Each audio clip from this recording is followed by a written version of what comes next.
Good evening. Thanks for joining us tonight. The mother of 3-year-old Elijah Vu and her boyfriend are back in court today as the search for Elijah shows no signs of letting up. We also heard from the boy's grandmother who told the judge to keep her daughter behind bars. Prosecutors filed amended charges against Katrina Bauer, Elijah's mother, today, changing a felony charge to chronic neglect of a child.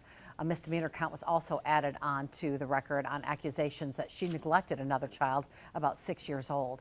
Bauer is being held on a $15,000 cash bond. Bauer's boyfriend, Jesse Vang, is also accused of child neglect.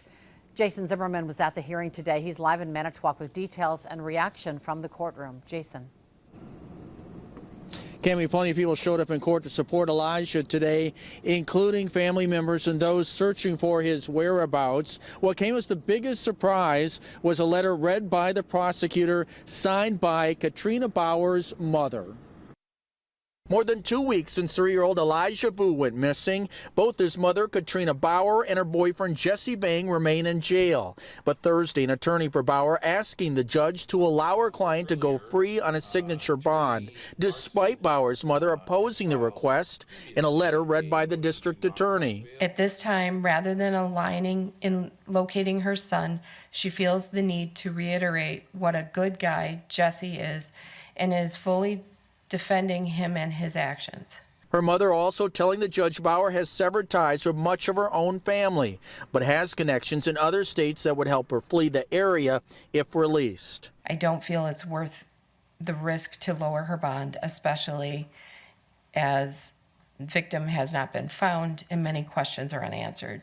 She does need to be held accountable for what rules out in the future, and I feel releasing her, she would be a flight risk.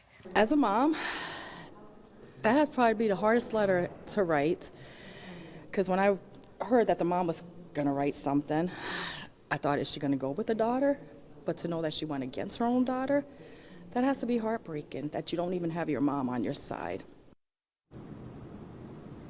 Yeah, also some new details released in that amended complaint. We're also learning more about Katrina Bauer's 6-year-old daughter, who we're told was left alone back on February 14th inside an automobile for several hours outside Vang's apartment. We'll have more details on that as well throughout the night. Meanwhile, Vang still does not have an attorney, although he is eligible for a public defender. So both of these individuals, Vang and Bauer, will be back in court for further proceedings next week. Reporting live in Manitowoc, Jason Zimmerman, Action 2 News.